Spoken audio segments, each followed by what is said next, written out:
hello. Hello. We are back. We're back after what, been 2 weeks that we took a break, or has it been longer than that? I don't know. I lose track, but I know. Yeah, I think we have only, 2? 2 weeks. It's 2 weeks.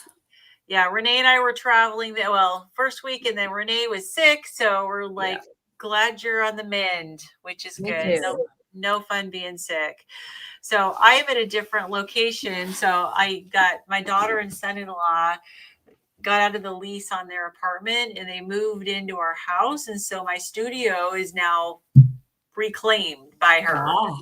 So I've been doing things from my husband's desk, but then he's like, I need my desk back. And so now I'm actually in our bedroom and I've got this window here. So it's, my face is kind of bright, but I've been just kind of planting myself wherever. So I'm hoping not to like spill the drinks I have sitting around me as I'm trying to navigate, the book. So how have you guys been? I mean, I know Renee, you haven't been feeling too good. Other than that, how are you been doing? I know you had a good trip though, right? Oh yeah, we had a all company retreat, and unfortunately, some of us got exposed to COVID while we were there. But it was an amazing trip. That's good. That's awesome.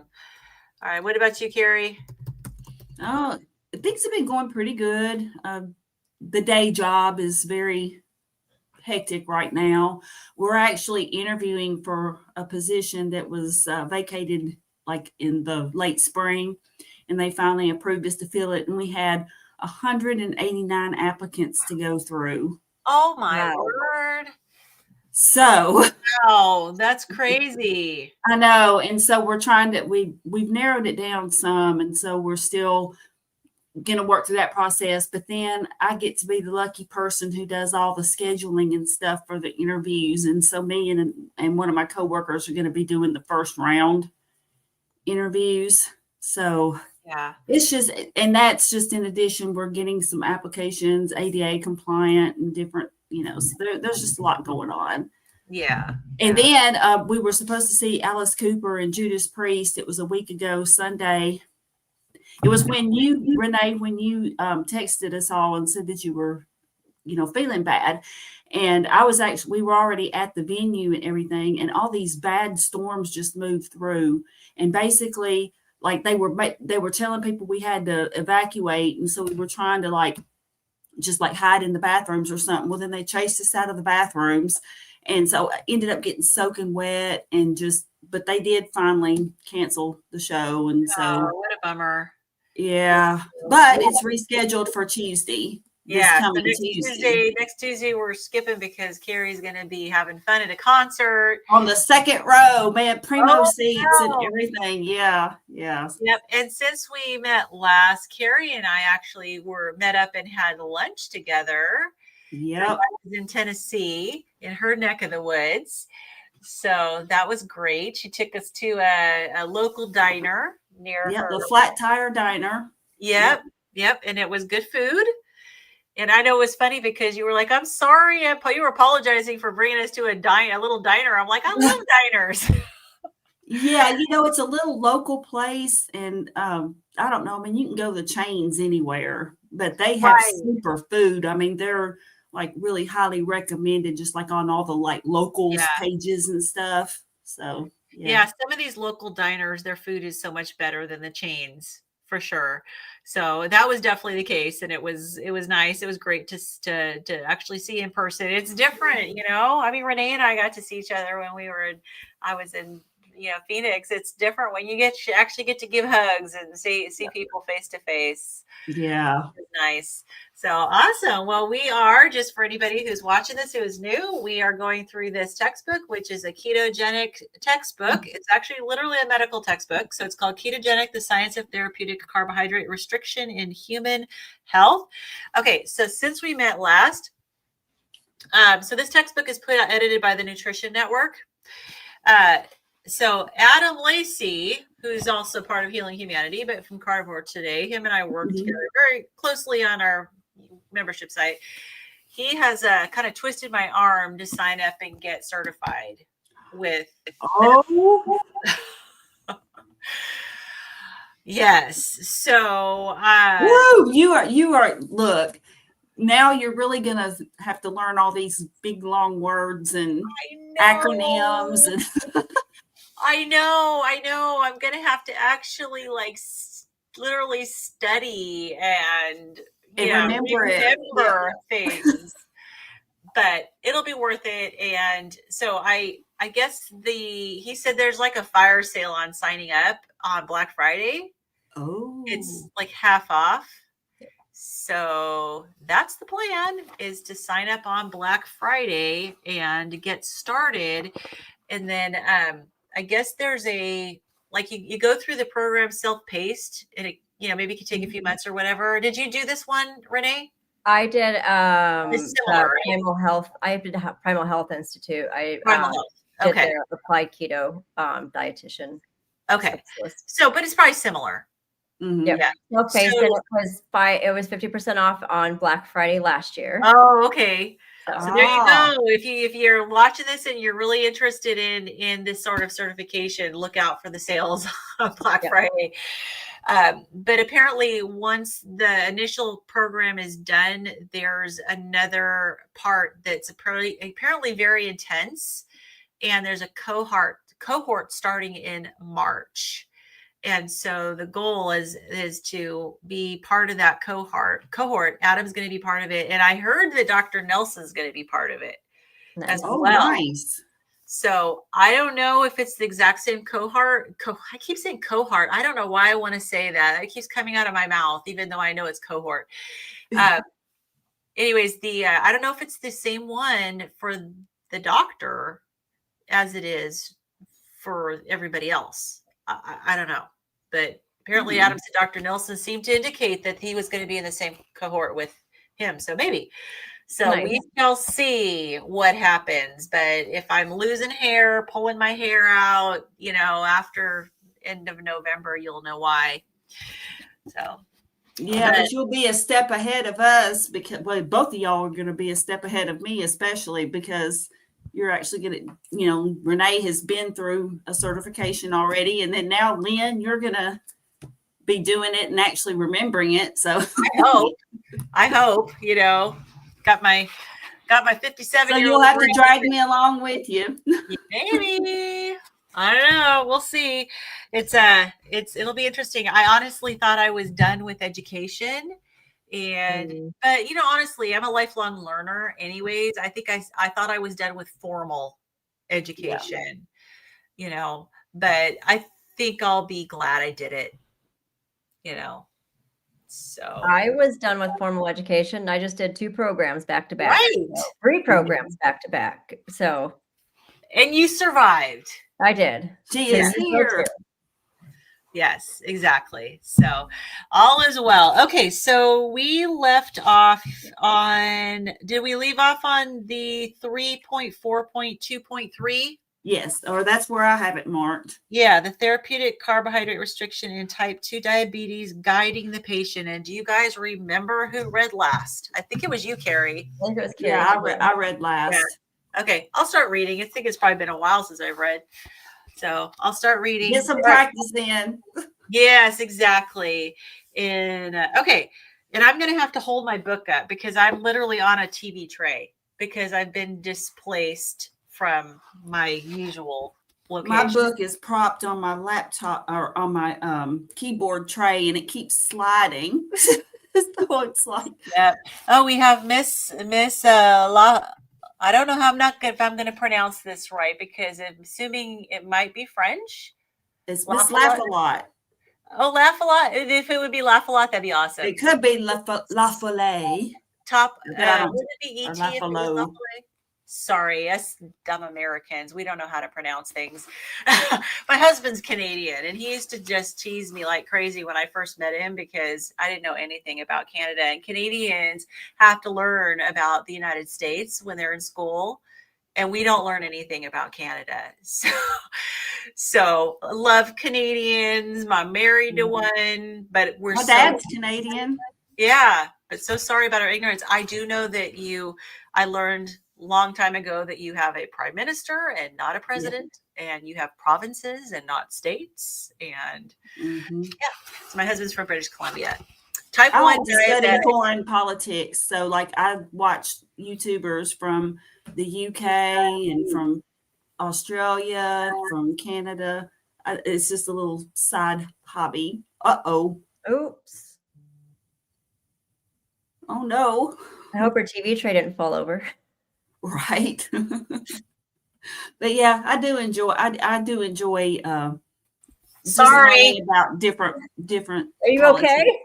Yeah. Sorry, I accidentally slid. I was trying to do something in the chat, and I actually slid myself out of the live stream. I did something on my little mouse pad, and it's completely slid me out of the live stream. Oh my goodness. She says, it sounds like laugh a lot. Oh yeah. I love BC. It's beautiful in BC. Yeah. I'm not delighted with Canadian politics, but I do love Canadian people in the beautiful country for sure. So, but I don't worry too much about politics. It is what it is. It is what it is. Yeah. They got some challenges up there. Yes, and type 1 diabetes, obviously, for anyone who doesn't know very much about diabetes, is an autoimmune condition, whereas type 2 diabetes is under the endocrine chapter. So there may be a little bit of crossover with some things that apply, and I'm assuming from a ketogenic standpoint, there's a lot that applies, but just to make sure it's really clear, it is not the same classification of illness. She says, I'm not delighted with Canadian politics either. Yeah. All right. My coaching partner from Dr. Kill. Oh, yes. Okay. Oh, Nikki, Miss Slaffala, my coaching partner from Dr. Kill's coaching class we just completed. Awesome. Nice. Very good. So you guys know each other. Alrighty. So here we go. So anyways, for those of you also who are new, this is not a book club. So unlike with the book club where you read ahead and you discuss, we are just like science nerds, and we like to just learn. So we are reading and discussing as we go. So this is a first time read through for us. Chapter 3, it is probably going to take our whole life to get through this book, but that's okay. Because we do more talking than reading. All right, so let's see what this one has to say.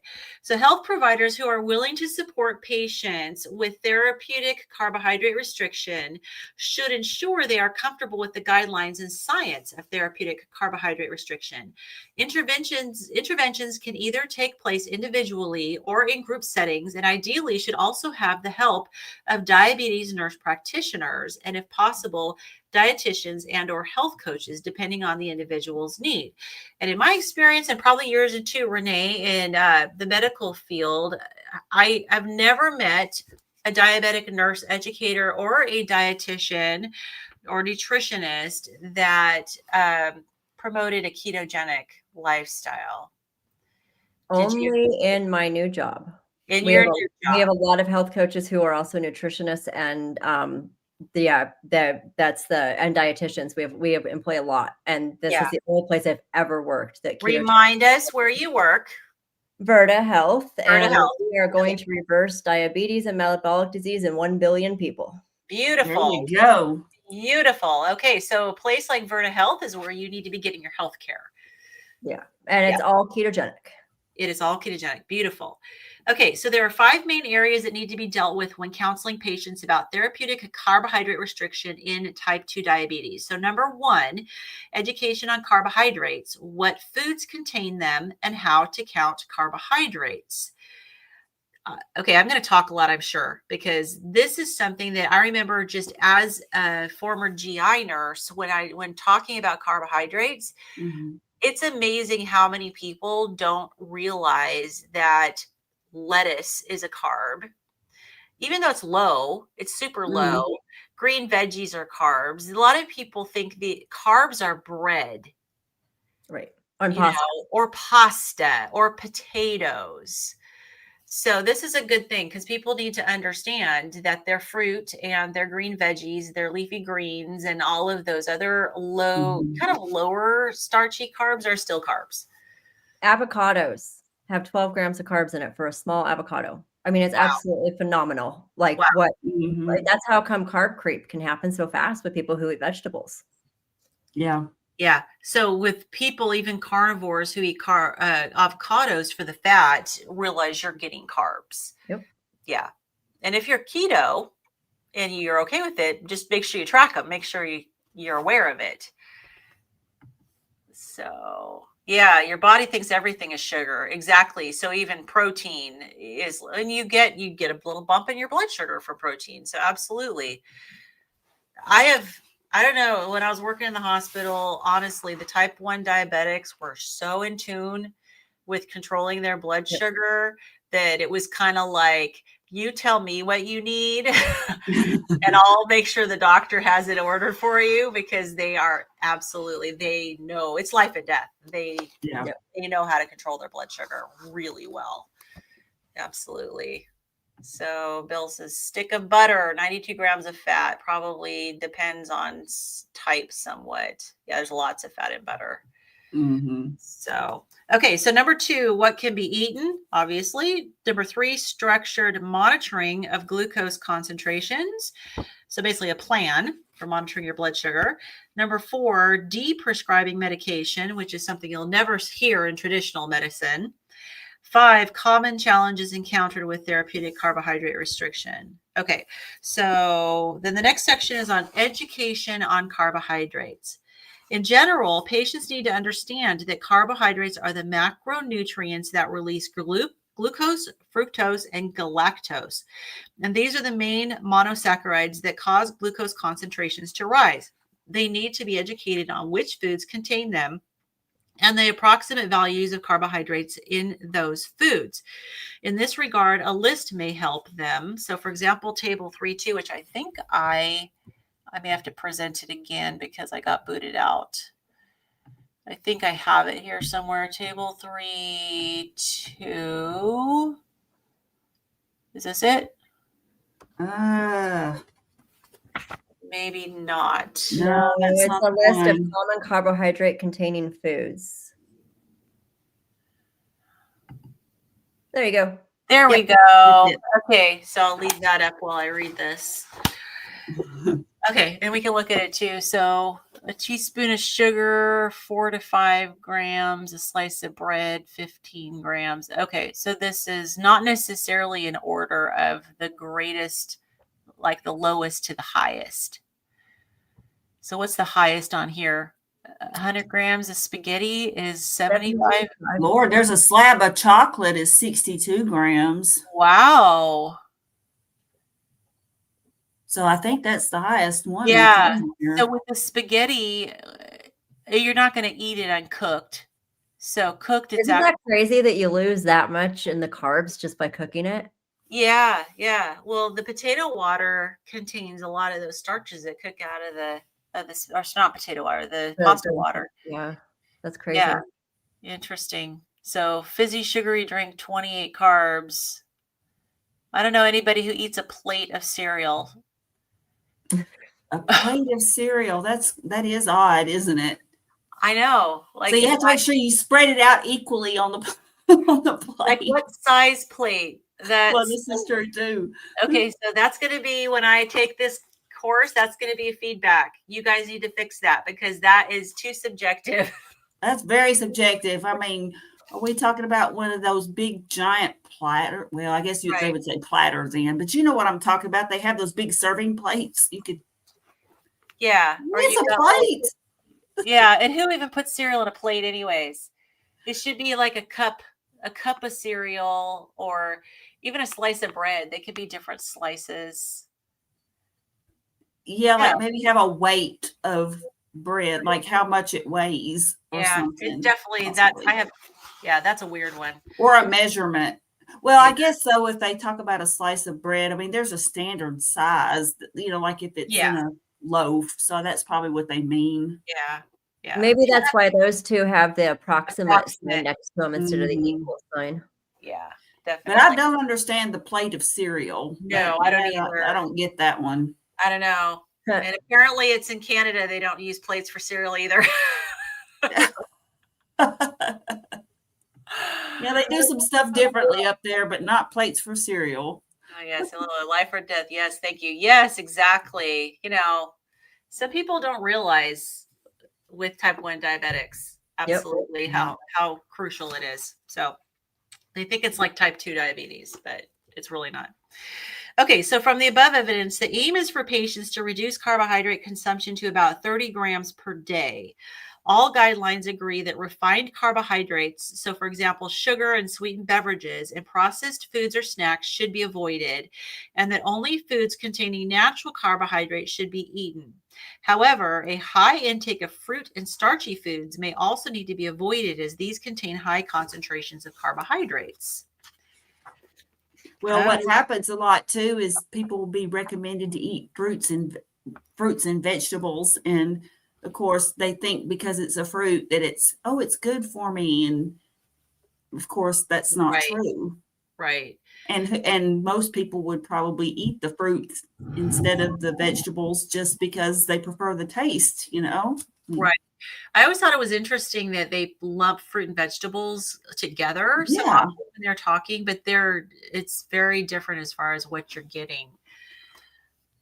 I think there's another, let me see if I have this next, I don't think I have the next slide. I'm going to have to make more slides because we have on the next page underneath this, we have a big old diagram here, and I did not prepare well enough to go through and actually put a picture. So we can actually, there's a lot of write up here. So I want to read this. Yeah. It says, Dr. Eric Westman, author of A New Atkins for a New Year, explains how dietary carbohydrate affects blood glucose in the context of type 2 diabetes. So basically this diagram has food items. It has glycemic index. It has the serving size.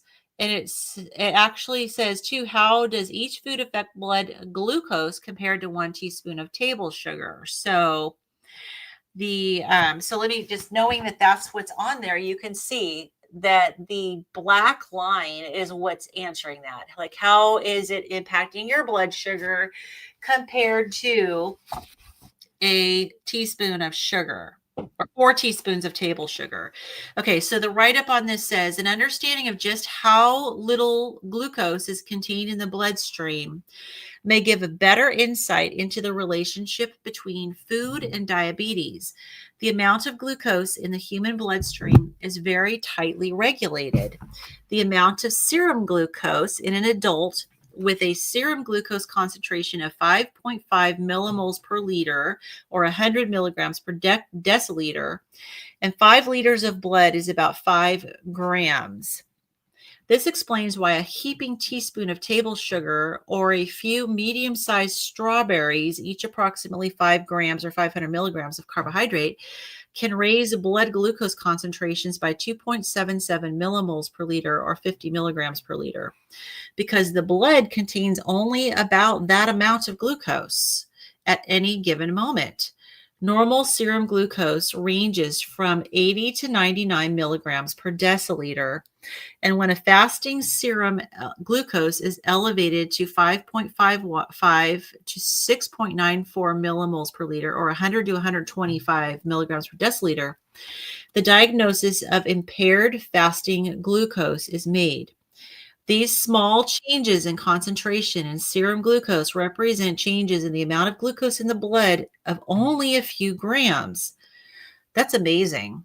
On the contrary, a meal without carbohydrate has very little effect on the blood glucose concentration. So this is talking, this chart here, the highest one on here is basmati rice. And then after that is potatoes, then French fries, baked French fries. So boiled potatoes, boiled white potatoes, baked French fries, white boiled spaghetti, boiled sweet corn. Although banana is actually higher on the glucose affects you more than the boiled sweet corn. The next one is wholemeal. Does that mean like small slice? What is wholemeal? I'm thinking bread. They must be talking about like maybe whole grain bread. Maybe. Possibly. I think. I don't know. It says slice.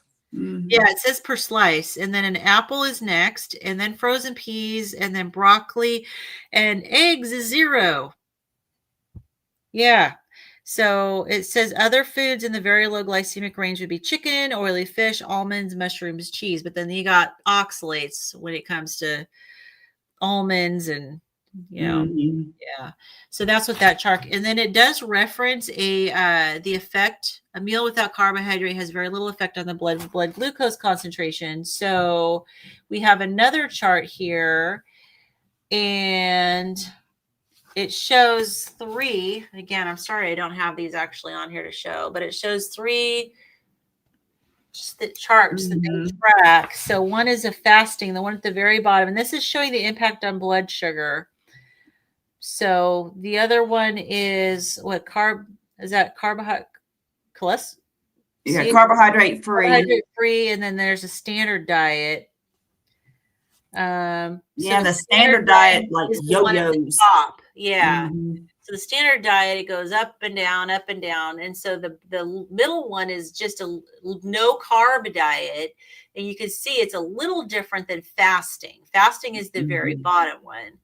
So, but it's nothing compared to the standard American diet with all these spikes and peaks and valleys of the blood sugar. Yep, a roller coaster. A roller coaster. Yes, exactly. So the write-up on that one says fasting and postprandial glucose response to low-carb diet. It's a 24-hour glucose response. So the open circle or solid line represents mean glucose concentrations at several time points during the first 24 hours of both days during which the standard diet was ingested. Okay. So the triangle, which is the next one, or dotted line, represents the mean glucose concentration. Okay, so that just is explaining what we already explained. So I don't need to go through it.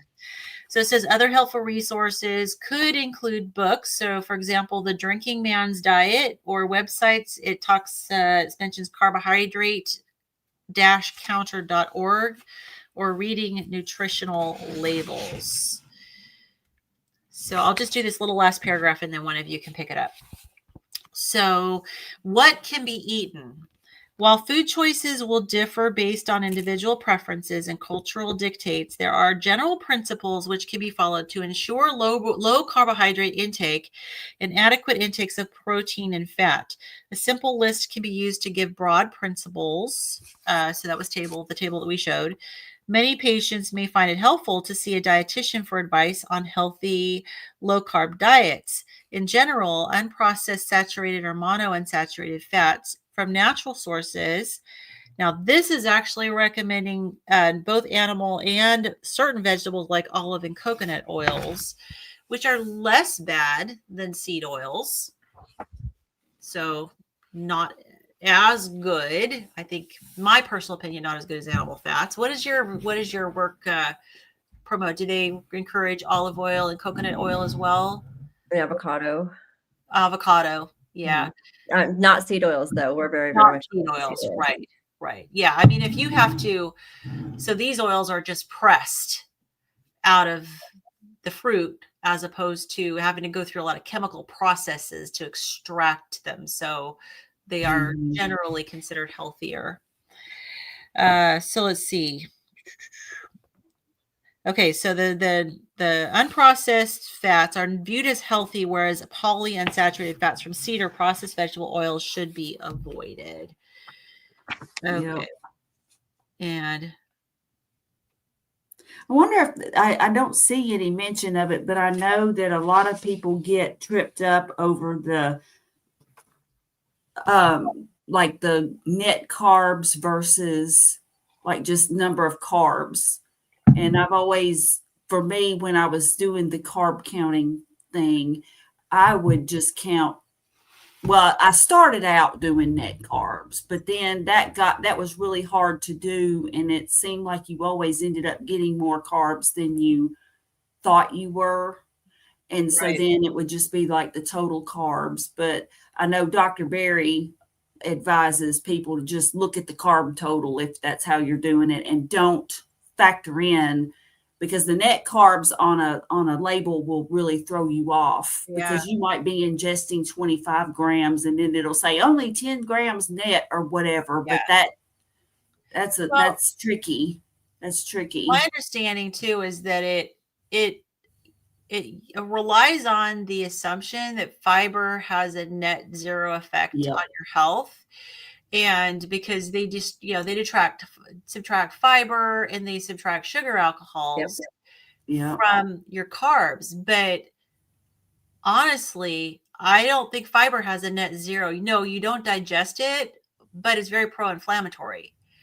So it's like, it kind of goes right through you, but it does not help your inflammation levels.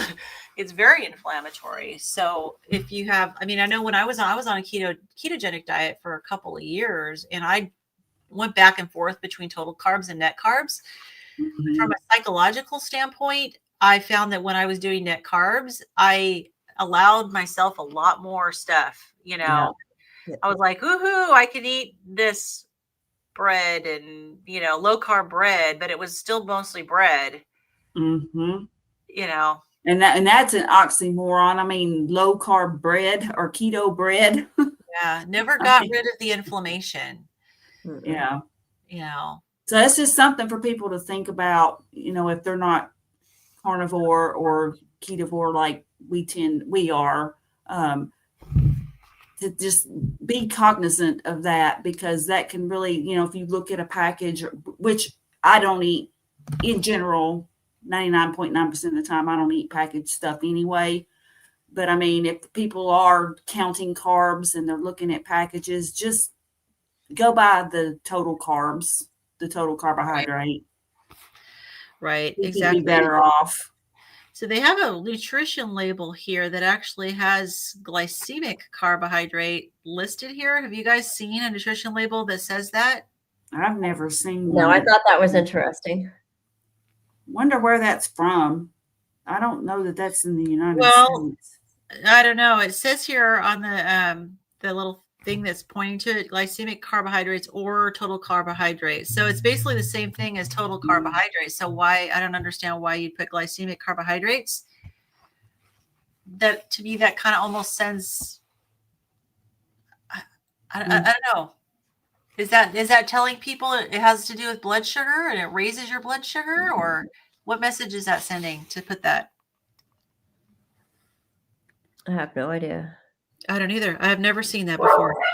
So I don't know, because I just think if it's a glycemic carbohydrate, carbs are, I think it's synonymous. I don't know. Right.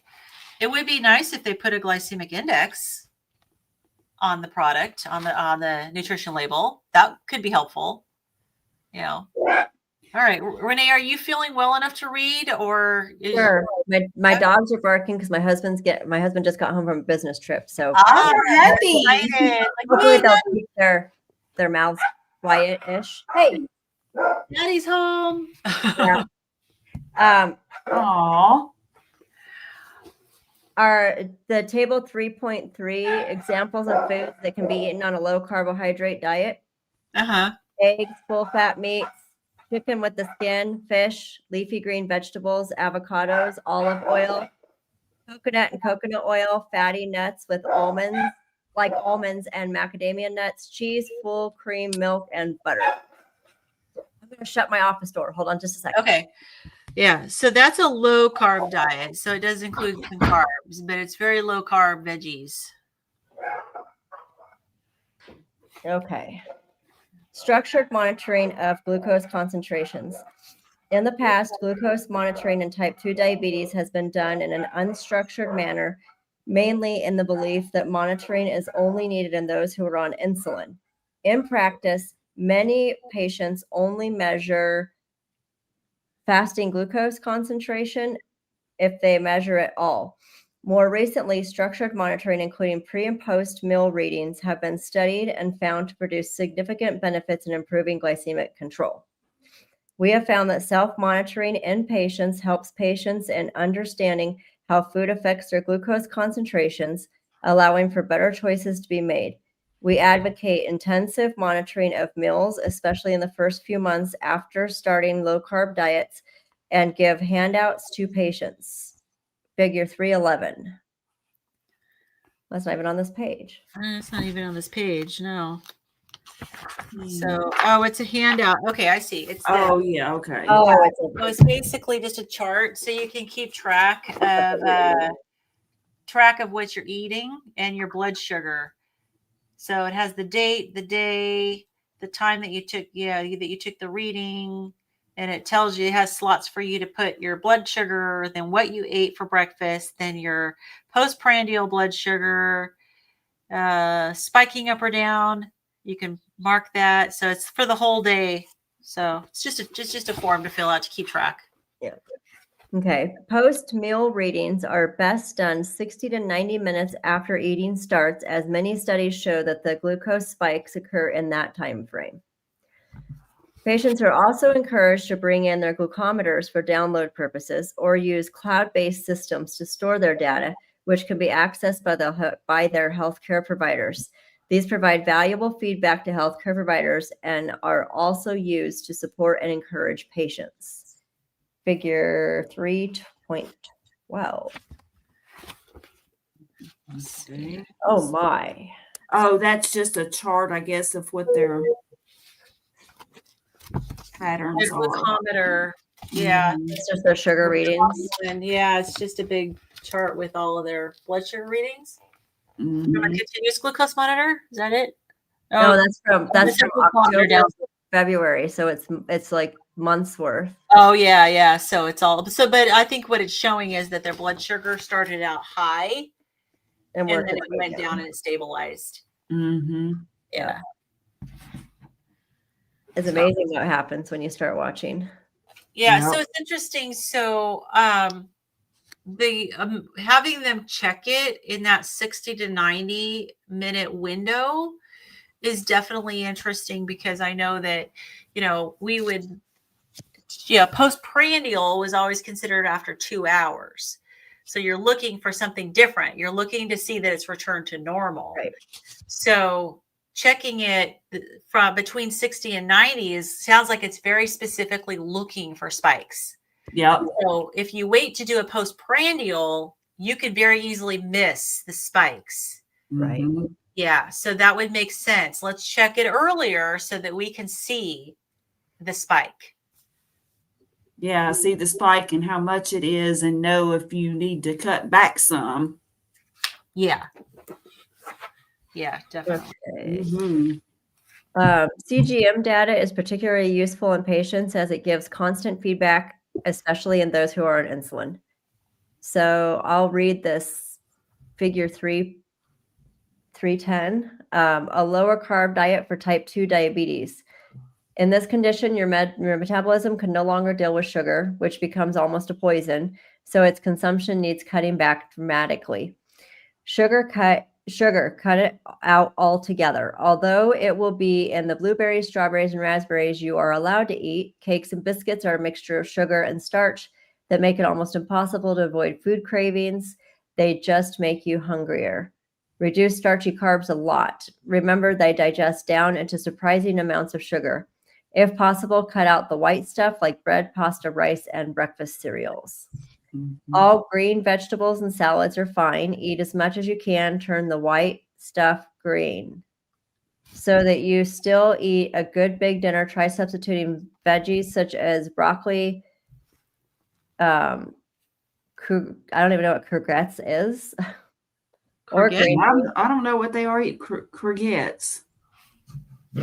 Okay, I'm gonna look it up. Sounds French. Or green beans for your mashed potato or rice, still covering them with your gravy, bolognese or curry. Okay, so this says that courgette is zucchini. So why don't they just say zucchini? Just kidding.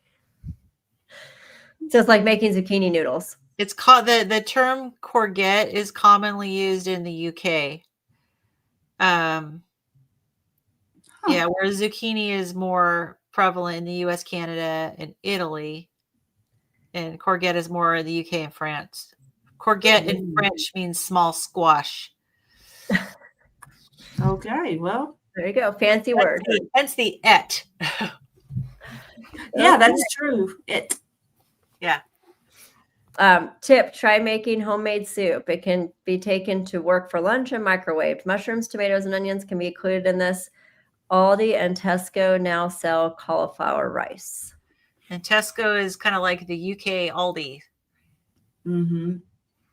Fruit is trickier. Some tropical fruits like bananas, oranges, grapes, mangoes, or pineapples have too much sugar in them and can set those carb cravings off. Berries are better and can be eaten. Blueberries, raspberries, strawberries, apples, and pears too. Eat healthy proteins such as in meat, eggs.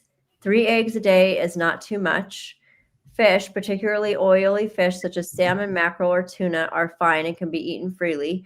Plain full-fat yogurt makes a good breakfast with the berries. Processed meats such as bacon, ham, sausage, or salami are not as healthy and should be eaten in moderation. Fats are fine in moderation. Olive oil is very useful. Butter may be tastier than margarine and could be better for you. Now, there's no maybe. There's no maybe to that. Yeah. Take that word maybe out. Coconut oil is great for stir fries. 4 essential vitamins A, D, E, and K are only found in some fats or oils. Please avoid margarine. Okay, so it says maybe tastier than margarine. Then it says please avoid margarine, corn oil, and vegetable oil. Right. It said it could be better. Butter could be better than margarine. That phrase is. But then avoid margarine. Then to avoid it. I wonder if they're talking about, it says better, could be maybe tastier. I think butter is way tastier myself. And then it says could be better for you. That sentence kind of doesn't make sense. All right. Yeah. Beware of low-fat foods. They often have sugar or sweeteners added to them to make them palatable. That's the funny thing about the low-fat thing. When we went low-fat back in the 70s and 80s, we sacrificed fat for sugar and everything became sugar. I don't think people realize how much sugar we actually consume if we eat low fat. There was a transition phase though that I remember, and I know Renee, you're a little younger than us. So I don't know if you remember this or not, but where everything tasted disgusting. Yeah. Do you remember that? In the mid 80s, because they started the low fat stuff in the early 80s. I mean, I remember when that started. Yeah. And there was a period where they didn't quite figure out that if you just go low fat, no one's going to want to eat it because it was disgusting. And so then they started adding all of the extra sugars and stuff. But I do remember that transition phase and I was like, ugh. Everything was like bland and the textures weren't good either. It was awful. It was terrible. Yeah. Just eat the fat. Right. Full fat mayonnaise and pesto are definitely on. Cheese only in moderation. It is a very caloric mixture of fat. It is a very caloric mixture of fat and protein. Snacks avoid as habit forming, but unsalted nuts such as almonds or walnuts are okay to stave off hunger. The occasional treat of strong dark chocolate, 70% or more in small quantity, is allowed. Eating lots of veggies with protein and healthy fats leaves you properly full in a way that lasts. Finally, about sweeteners and what to drink. Sweeteners have been proven to tease your brain into being even hungrier, making weight loss more difficult. Drink tea, coffee, and water or herb teas. 100 milliliters of milk is 1 teaspoon of sugar. Alcoholic drinks are often full of carbohydrates. For example, beer is almost liquid toast. Liquid bread. That's what we always called it. Yeah. Hence the beer belly.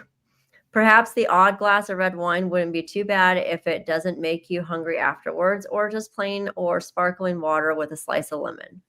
On medication, remember to check this diet with your general practitioner or practice nurse. P.S. Some folks need more salt on a low-carb diet. Yes. So this is actually it looks like this was a resource that they found and included because it's a figure. Yeah. So it's kind of like some education that was given to patients. I'd like to know the year because it seemed, I don't know. It's weird. Yeah, it does. It seems like that this was done before the benefits of low carb and like it, especially about fat was, that fat is actually good for you because it was talking and like what it says about cheese. calorific mixture of fat and protein. Right. I mean, some people can't have dairy, but I don't think that's why. It's for other reasons. That it's not the fat and protein that, well, it could be the type of protein because, milk has, I'm not clear, but the wording is confusing. So the reference here to that is actually dated 2020. Oh my. Yeah, it seems like it was earlier. Should be earlier than that. Mm-hmm. Okay. Wow, interesting. Deprescribing medication, refer to section 3.5. So I guess we're not there yet. We're not there yet. No. Thought they even put it in there, but okay. Common issues. The dawn phenomenon. The dawn phenomenon describes the increase in glucose concentrations seen in most diabetic patients upon rising in the morning.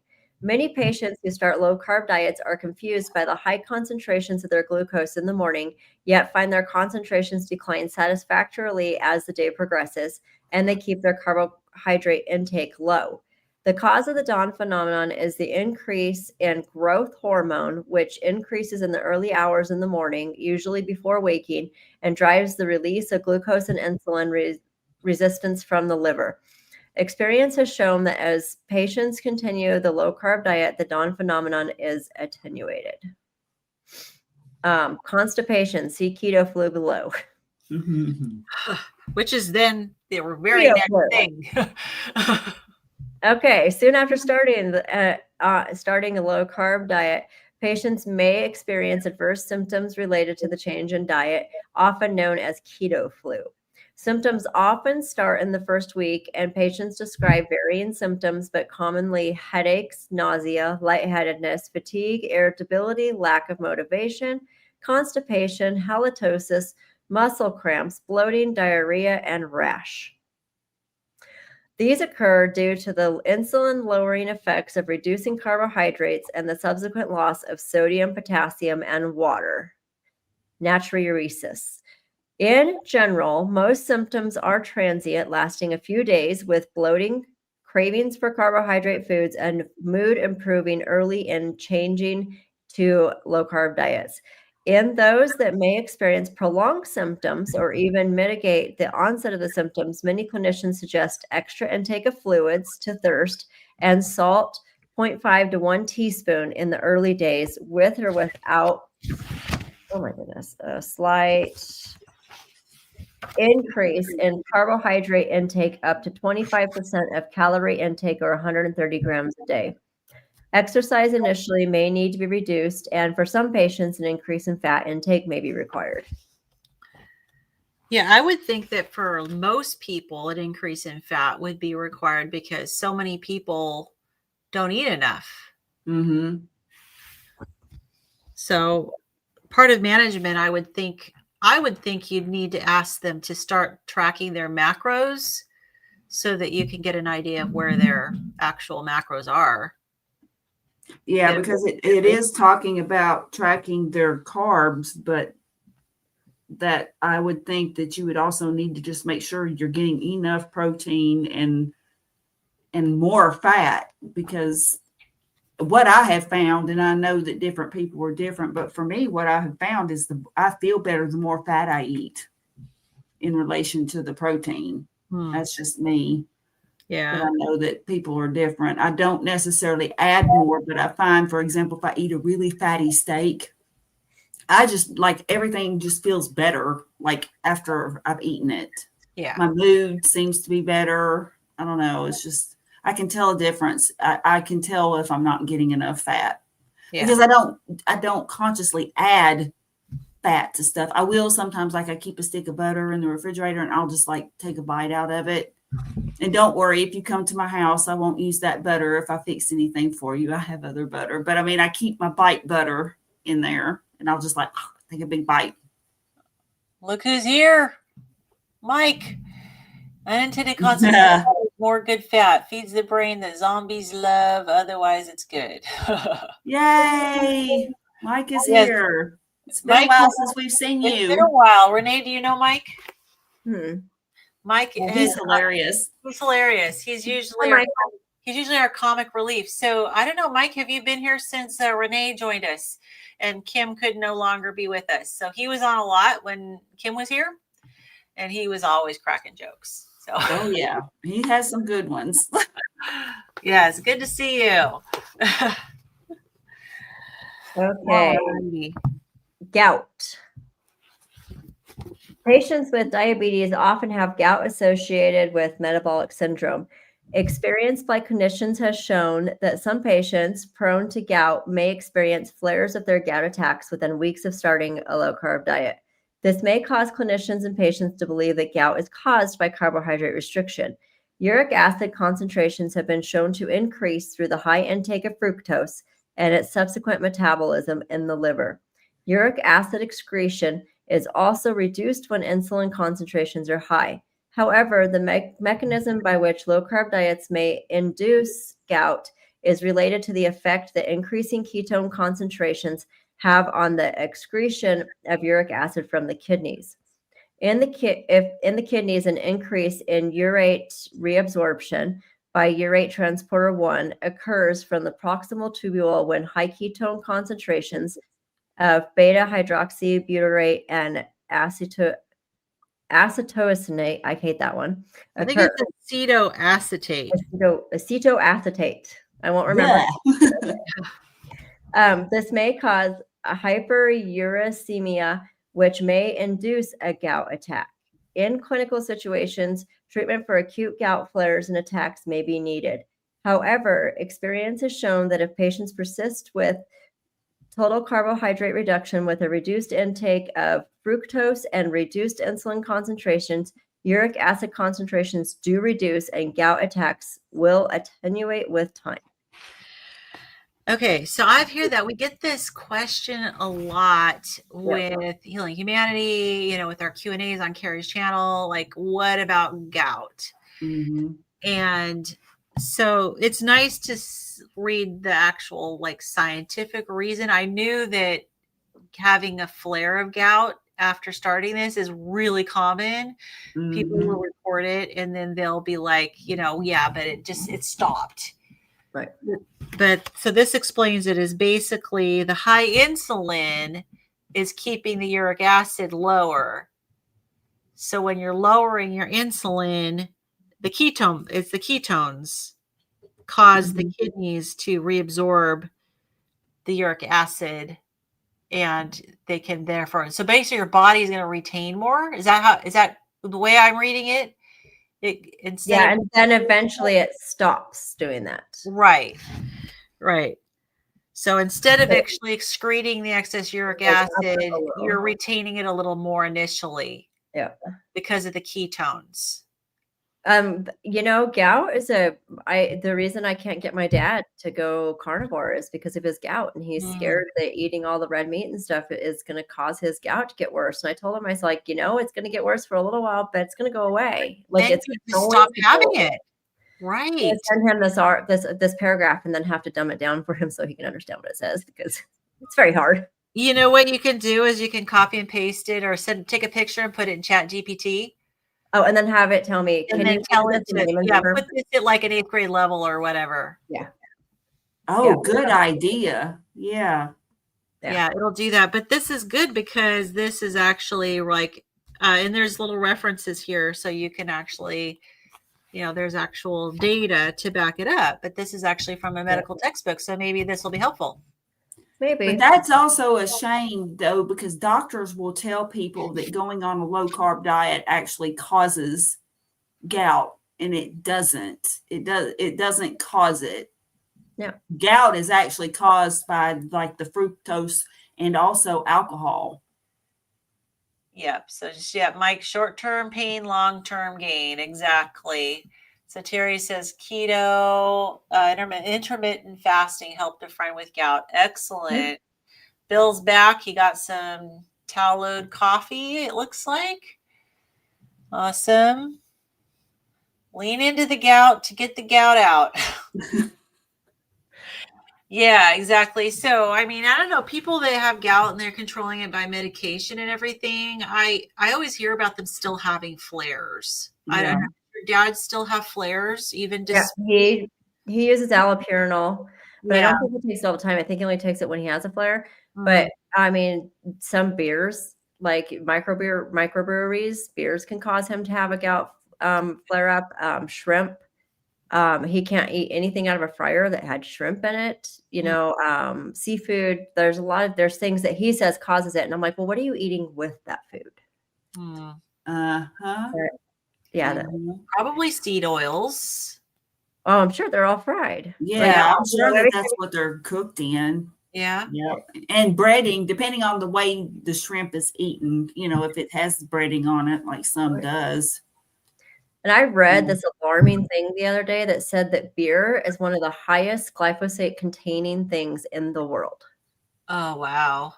Because of how much they have to spray the barley in the wheat. And I was shocked. I was a beer drinker up until a couple years ago when I decided to stop drinking completely. But I mean, beer was my go-to. Can't tell you how many glyphosates I probably have running around my body. Yeah.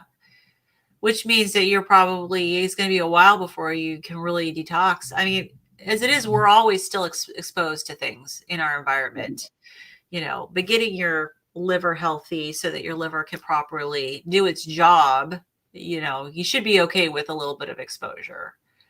But wow, that's interesting. Let's see. Bacon's better than beer. Bacon is better than Bill said that beer was his favorite carb. Beer was my favorite carb. A lot of people. Yeah. I never drank. Okay, you guys are going to laugh at me maybe, but I've never even drank an ounce, not even a sip of beer. I've had other alcohols, but when I was, I think, 11 years old, I went to this rodeo, and it was in Central Valley of California. It was blazing hot, and it was the middle of like July, and this guy behind me spilled his beer on the guy next to me and on this sweaty dude next to me, and I had to smell. Oh, that'll do it. That was it. The smell has nauseated me ever since. That would do it. Oh, on a hot day. Yeah. So I've never even taken one drink of beer ever. Think about all those empty carbs that I could have avoided if I had just had somebody spill a beer on something. Just been to the rodeo with me. Exactly. We got lucky. Yes, exactly. I've never had a real taste for alcohol. My brother is the same. Now my sister didn't get that. She doesn't drink now, but she used to when she was younger. But never had a taste for alcohol. So I'm very thankful. So I have a taste for it, which is why I don't drink it anymore. Yeah. I mean, I've done, like tequila and gin and vodka, just little sips and stuff. But I never really enjoyed it. And I do not like feeling buzzed. Same reason with like not wanting certain medications. I do not like the feeling of not being in control. I self-medicated for years. My disease, because I couldn't get my pain under control, I self-medicated with alcohol. Yeah. And I mean, unfortunately, that's what a lot of us do. If I had known I could have self-medicated with meat back then. Right. Yeah, they don't tell you that, do they? Nope. Yep. A sweaty beer roundup dude. Yep. That's funny. Oh my goodness. Work hard, play hard. Yes, I drank your share, Lynn, so we're good. Thanks for doing that for me, Mike. I really appreciate it. Mike took one for the team. All right, I have one more small paragraph to finish. Awesome. Okay. Conclusion. The evidence for the use of total carb restriction in type 2 diabetes has been reviewed. Some practical advice on using low-carb diets, monitoring patients, and overcoming common issues that may arise have been discussed. Offering patients low-carb diets in practice should be part of the therapeutic advice for all type 2 diabetics and has the potential to improve control of diabetes, weight loss, cardiovascular disease outcomes, and reduce medication use. Beautiful. All right, this is a good place to stop. Yeah, that worked out well, didn't it? Yes. All right. Excellent. So, yeah, interesting. So, I mean, I think reading this textbook, there's things that we always kind of kind of sort of don't necessarily agree fully because we're carnivores, Right.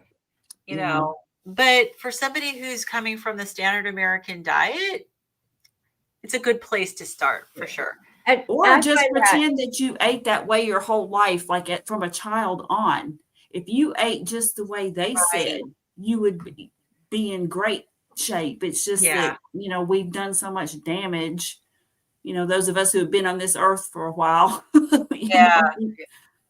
Great conclusion. I'm closer to getting my CEUs for the year. All right. Too bad we couldn't actually offer you some. Yeah, right. Well, we could do like a Michael Scott and just say, "I give you CEUs." We'll just declare them. CEU for you, CEU for you. You got more CEUs. We'll just declare them like he declared bankruptcy. We just declare Mike Shaw gets some CEUs. There we go. There you go. If you ever saw that episode of The Office where Michael Scott declared bankruptcy, he just said, "I declare bankruptcy," and it's like, it doesn't work that way. Oh, funny. So let me see, how close are we? Where are we at? I just sometimes like to go and look and see where are we at in this chapter. So, because we're on type 2 diabetes now, and looks like we have a little bit more to do for type 2 diabetes. Let's see what the next disease is. Type 1 diabetes. They actually have type 1 diabetes in the endocrine chapter. Wow. Okay, that I was expecting it to be in the autoimmune chapter. Although it does say type 1 diabetes results from autoimmune destruction of the pancreatic beta cells.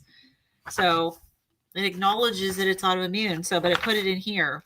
So that'll be interesting. So we'll get to do type 1 diabetes, and then following that is polycystic ovarian syndrome and infertility. So that is definitely, I had PCOS. So that's interesting. Oh my goodness, Carrie. There's another section coming up by Dr. Siwas.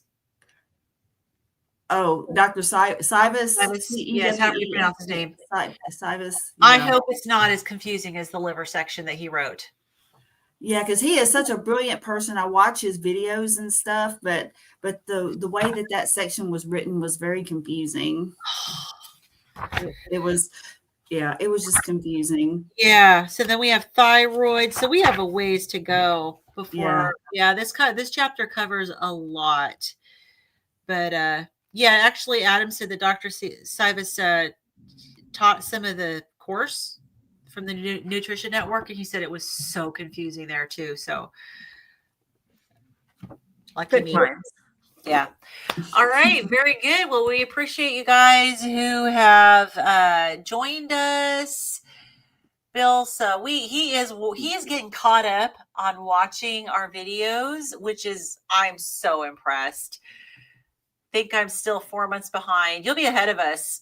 Yeah, like literally. We are slow, so no pressure.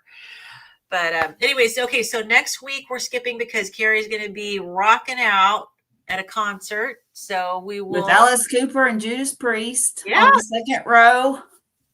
Second row. How'd you manage that? A lot of money.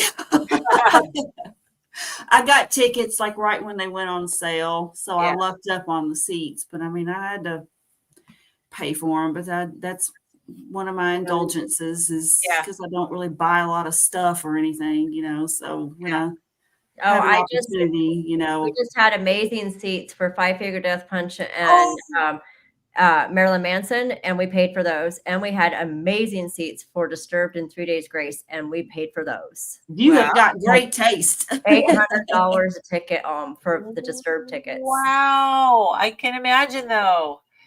But it's that's what we spend our money on. Yeah. See, same here. I just don't buy a lot of stuff. I certainly don't buy fashion. I mean, this is my wardrobe unless I have to go to the office, which we started going back to the office now on Wednesdays. That's when our section goes back to the office. My office has t-shirts that we wear. Oh, that's awesome. That's cool. Yeah. Yeah. My t-shirt says Wisconsin Deer Park. Mine says Judas Priest. This is the shirt that I bought at the show. I didn't get to see, but I guess the good news is, You can wear I've already got the shirt, You so I can don't have wear to go it. to the shirt line. Yep, exactly. So Mike says Oregon Jam 80 Molly Hatchet Riot Black Sabbath with Dio and Blue Oyster Cult $12.50. I Yeah. missed the prices. That of was in concert. 1980 though. So Yeah. like, Back yeah. even in the 90s and the early 2000s, we could go for like $28 a ticket or $30 a ticket. And now it's hundreds. Crazy. I remember like Van Halen was $750. Kiss was $11.75. Hey, but people are paying it. But That's the yeah, thing. I mean, yeah. Yep. All right. Well, thank you, Bill. Good to have you here. All right, you guys. Well, have a wonderful concert. You'll have to tell us next 2 weeks from now Yes. Yep. how it went. So, all right. Well, thanks everybody for joining us. We'll see you in the next one. Everybody. Goodbye, everybody. Have a great 2 weeks.